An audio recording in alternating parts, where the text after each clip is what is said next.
Hey everyone, welcome back for another deep dive. Today we're looking at a really interesting topic and especially relevant for anyone out there prepping for the UPSC exams. Absolutely. We're going to be talking about the situation of Sri Lankan Tamil refugees in India and their quest for citizenship. Right. It's a really complex issue, and it has a lot of dimensions and implications. And, Yeah, we're going to try to break it down for you today. exactly. And what makes it even more timely is a recent Madras High Court case Okay. involving a Sri Lankan Tamil refugee who's been living in India since 1984, Wow. but is still waiting for citizenship. That's a long time. It is. It really is. So this case kind of brings up a lot of questions, doesn't it? Oh, absolutely. About, what are the challenges Yeah. of navigating the Indian legal system as a refugee? And for our UPSC aspirants out there, it really shows the connections between law Yes. and human rights and international relations. Exactly. All things you need to know for your exams. Yeah, to understand this case, we really need to go back in time a little bit Okay, so let's do it. and look at the history. All right, so give us the quick version. How did Indian origin Tamils end up in Sri Lanka in the first place? Well, it all goes back to the British Okay. colonial rule. They needed workers for their plantations in Sri Lanka, particularly tea and rubber. These were big industries back then. Right. So they brought in a bunch of Tamils from India to work as indentured laborers. So they were essentially brought in to help the British economy. Yeah, basically. But then what happened after Sri Lanka became independent in 1948? That's when things get a little messy. Okay. After independence, we saw this surge of Sinhalese nationalism in Sri Lanka. The Sinhalese are the majority ethnic group there, right? Exactly. And this rise of nationalism unfortunately led to the marginalization of these Indian origin Tamils. How so? Well, they faced discrimination, they were denied citizenship, Wow. and a lot of them ended up stateless. Stateless, and that sounds pretty rough. It basically means that a person isn't recognized as a citizen by any country in the world. So they're stuck. Yeah, they're in this legal limbo without any of the basic rights and protections that come with being a citizen. It's hard to even imagine. Yeah, think about it. You can't legally work or travel. Even getting healthcare becomes a nightmare. Right. So no wonder it's such a big deal. Exactly. It shows how crucial citizenship really is. For sure. Yeah. So how did India and Sri Lanka try to deal with this problem of statelessness among Indian origin Tamils? Well, there were some attempts to fix it, like the Sirimavo Shastri Pact in 1964 Okay. and the Sirimavo Indira Gandhi Pact in 1974. Those sound familiar. Yeah, they were meant to give Indian citizenship to some of the Tamils and their descendants. Uh-huh. But unfortunately, things moved really slowly, and it didn't really solve the whole problem. So even with these agreements, the issue kind of just lingered. Yeah, What happened next? Well, then 1983 happened, and it really changed everything. 1983, that's when the Sri Lankan Civil War broke out, right? Right. Exactly. That's the turning point in our story. That was a really brutal conflict, I remember. It was. It was the Sri Lankan government against the Liberation Tigers of Tamil Eelam, the LTTE. Right. And they were fighting for an independent Tamil state. Yeah, it was a really tough time. There was so much violence and so many human rights violations. It's hard to even imagine what people went through. Yeah, thousands of Sri Lankan Tamils were forced to leave their homes and seek refuge in India.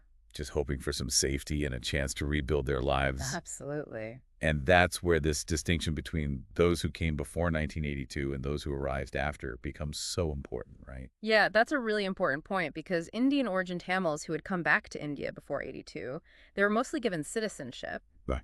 But then those who came after fleeing the war, they faced a whole different situation.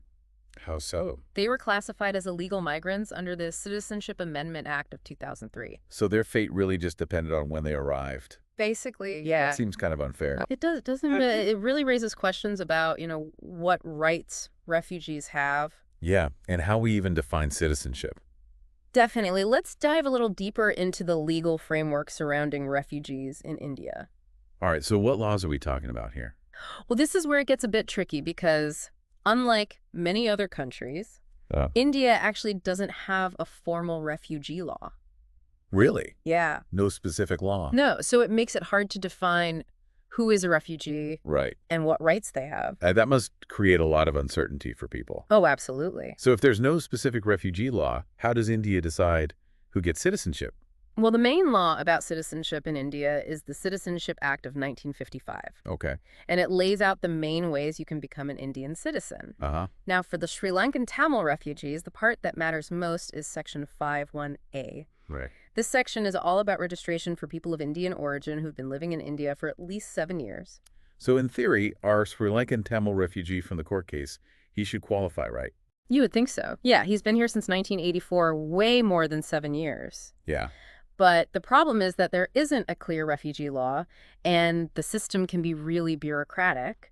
Oh, I see. So even if someone is eligible on paper, there can be tons of delays and hurdles in the process. And these are people who've already dealt with so much trauma and displacement. Right, and that's something that's really important for UPSC students to understand, this interplay between legal stuff and the real-life impact it has on people. It's not just about the law in the books. It's about how it plays out in people's lives. Exactly. And then there's the Citizenship Amendment Act of 2019. Oh, the CAA? Yeah, the CAA. Does that help Sri Lankan Tamil refugees at all?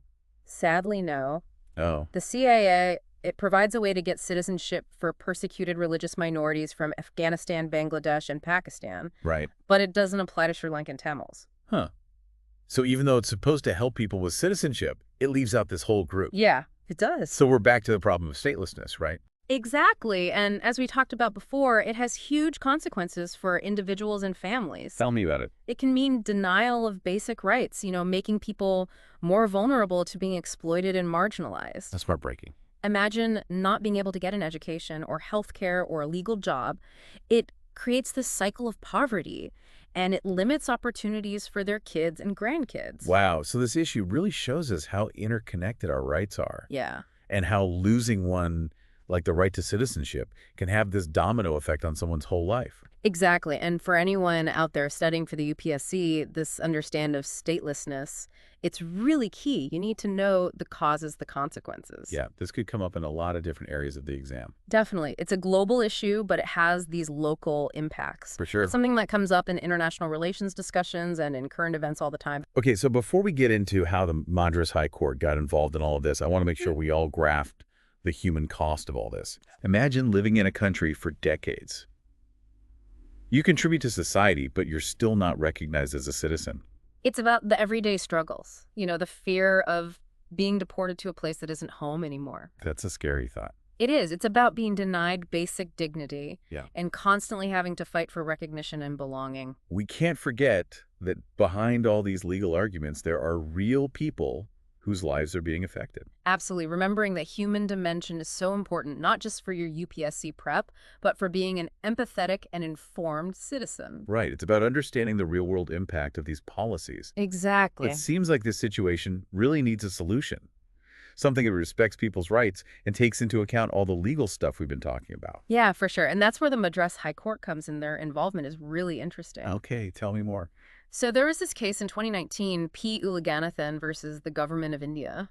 And in this case, the court basically said that denying Sri Lankan Tamil refugees citizenship is like denying them their fundamental right to life and personal liberty. Wow, so they're connecting this to Article 21 of the Constitution. Exactly. They're saying it's a basic human rights issue. That's a really strong statement. It is, and for our UPSC folks out there, this is something to pay attention to. Yeah, I can see that coming up in the exam. Definitely the judiciary's interpretation of fundamental rights. That's always a hot topic. So the court was basically saying you can't just ignore these people's rights. Exactly, and they didn't stop there. Really? There was another case, Abhirami S. versus Union of India. This was in 2022. Okay. And the court again called for a more humane approach to this whole citizenship issue for Indian origin Tamils. So they're really pushing for a more just and fair solution.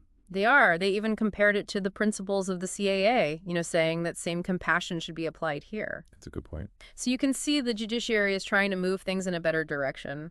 Yeah, it sounds like they're on the side of the refugees. You could say that, but what about the bigger picture? What challenges does India face when it comes to dealing with refugees in general? That's a good question because it's not just about Sri Lankan Tamils. Right. It's a much broader issue, and as we've talked about, not having a formal refugee law, that's a big problem. Makes things complicated. It does. It makes it hard to tell who's a refugee and who's an economic migrant. Right, and that could lead to people being treated differently. Exactly, and then you've got India's borders. They're porous, especially with neighbors like Bangladesh and Myanmar. So people can cross over pretty easily. They can, and that makes managing the influx of refugees really hard. It's a lot to deal with. It is. And then there's the question of resources. Yes. That always comes up. It does. Even though India's economy is growing, there are still limits to how much support can be provided. And integrating refugees into society, that takes resources too. It does. It's a complex web of issues, legal, political, and social. Sounds like a headache for the government. It can be, but there have to be some solutions, right? Some ways to move forward that are both humane and practical. I hope so. What are some ideas? Well, one of the most obvious solutions is for the government to step up and do something on the legal side. So like actually changing the Citizenship Act. Exactly, specifically to address those Sri Lankan Tamils who came after 1983. So they wouldn't be penalized just because of when they arrived. Right, it might even mean doing some things retroactively to fix the statelessness issue.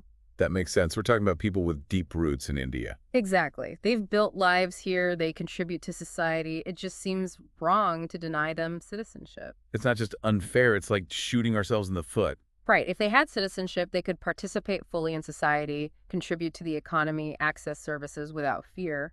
It's about recognizing their dignity and giving them the same chances as everyone else. Exactly. And besides legislative action, we should also think about making the whole naturalization process easier. For Sri Lankan Tamils, Yes, make it faster and simpler for them to apply and get citizenship based on how long they've lived here and how well they've integrated. streamline the bureaucracy. Yeah, because right now it can be a real nightmare. It takes forever. It discourages people. Yeah, I can see that. So we need a system that's efficient, but also compassionate. One that takes into account what these people have been through. Right, and that ties into this bigger need for a more humanitarian approach to how India deals with refugees. Okay, so what would that look like, practically speaking? How can we make the system more humane? It's about going beyond just the legal stuff and really trying to understand the challenges that refugees face. So like the trauma of fleeing a war zone and trying to build a new life. Yeah, exactly. Acknowledging their resilience, but also providing the support they need. So things like language classes, job training, mental health services. All of that, Oh. yeah. And we also need to address the social side of things, help refugee communities and local populations understand each other better. Break down those barriers. Right, because real integration, it's more than just having the right papers. It's about feeling welcome and accepted. Exactly, and seeing diversity as a strength. And recognizing the contributions that refugees can make. Absolutely.